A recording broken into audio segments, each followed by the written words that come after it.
Sweep, sweep up the memories, those old and tidy memories, broken, mixed up memories of what we had one day.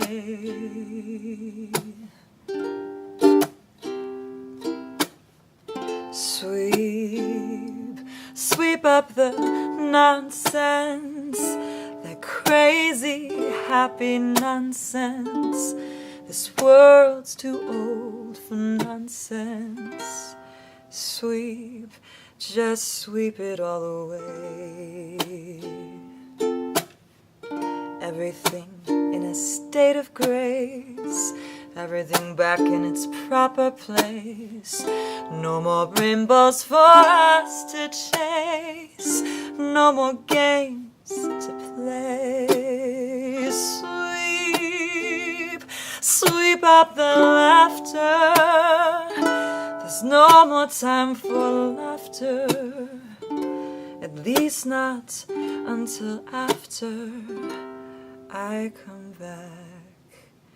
And you know, I just may, oh sweep, just sweep it all away.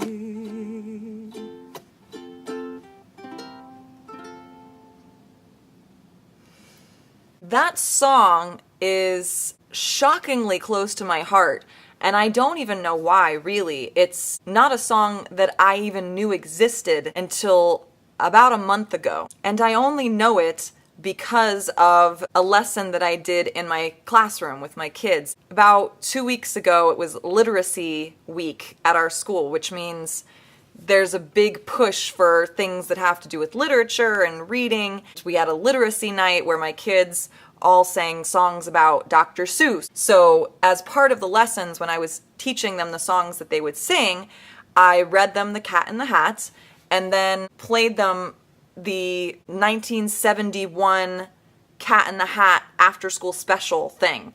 And I had never watched it as a kid. I'd probably seen every other one except that one. And on the first go-round of this lesson with my youngins, my kindergarten kids, and I put it on and I'd never seen it, and I'm thinking, oh, it's just gonna be like this Cat in the Hat, you know, basically reading the book. But it actually skews quite a bit from the original text of the book. So I'm watching it with them for the first time, and everything's all nonsensical as it is with Dr. Seuss. And then they get to the end, the mom's about to come home and the kids are panicked, the fish is yelling at them, they need to clean up and the place is a mess because of thing 1 and thing 2. They bust out with this song, and it is positively the most heart-wrenching thing I have ever seen in a kid's animated special. Now, I haven't seen the movie Up. I know, I'm hiding from the things that are being thrown at me right now. And it was recently brought to my attention that I am a pretty terrible person and probably can't be an elementary school teacher if I haven't seen this movie. So, but anyways, back to the song. This song, the way that it is performed, I mean, it's not just the way that it's performed, it's the way that it's written. And then also, once I heard it, I'm sitting there with my kindergartners and I'm damn near crying in the middle of class on like a Tuesday. It's all because of how ridiculously tender and sad this song is. It's the cat singing it about sweeping up the books and all the toys and crap that are all over the floor. But it has such a deeper meaning. Clearly, there is a deeper meaning. And I thought so. So I went hunting to figure out what was going on with this song. The background that I was able to pick up was the guy who did the voice for The Cat in the Hat. His name was Alan Sherman, and he was a comedian, and he'd done a lot of different things, but he was mostly known for like his comedic songs, and he was big for the Hello Mata, Hello Fada. That song was him. He was really big until the Kennedy assassination. Apparently, he did a lot of Kennedy jokes in his stand-up whatever, and other comedians decided to stop doing the Kennedy stuff, so his career basically started to tank after the assassination because his material wasn't viewed as appropriate.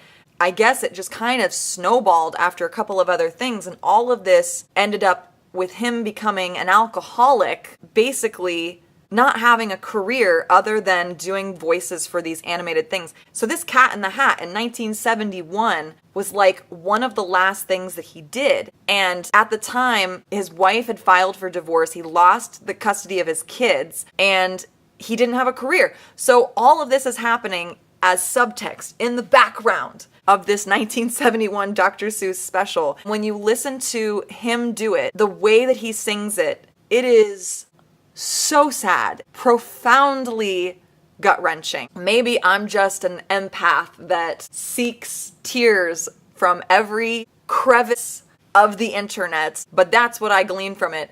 And I couldn't get it out of my head. Of course, I couldn't get it out of my head because I then had to listen to it 36 times for all of my classes. I'm not complaining about that. So I went home, I found the song. There's really no chords available anywhere. Once again, all these perfectly written songs don't have chords. So I have created a chord sheet.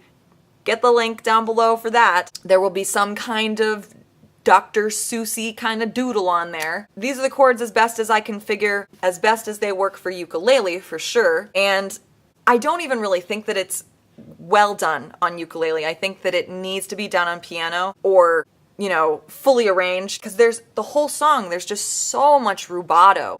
Rubato after rubato. And you can't really do that as well on the ukulele. For me anyways, piano is my instrument, so don't be surprised if you see a piano version of this in the future, because I can't get this song out of my head. I'll probably put a link to the original cartoon version down there. The guy that wrote it, Dean Elliott. What I'm wondering, since I can't really find any information on this song specifically, I know that Dean Elliott wrote the music for the entire special, but I don't know if he necessarily wrote the lyrics and the words for this, because everything that I find says it is written by Alan Sherman, which if that's the case, whoo, shoo, that's super sad. There's other really good songs in the special too that make me laugh really hard.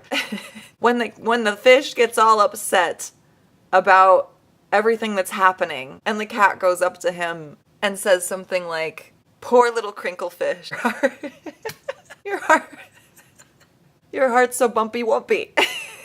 I can't even say it. Oh, poor little crinklefish Fishenstein friends. Your heart is so bumpy wumpy. There's something about the way that he says it that is so condescending and so sweet at the same time. If you have, I think it's approximately 26 minutes long if I remember, go watch it down in the link and sing along to the saddest song ever in a Dr. Seuss movie. And that includes Where Are You Christmas. I don't think Where Are You Christmas is the saddest song in a Dr. Seuss movie. I don't know why. Why am I Grinch bashing? I love the Grinch, but that song is not my most favorite thing. I'm still talking, and I need to stop talking. So give me a comment below. What do you think of this song? Give me a like, give me a subscribe, and hit the ding-a-ling bell. All this will probably be backwards. I can never remember. It's time for outros and thank yous for watching. Now please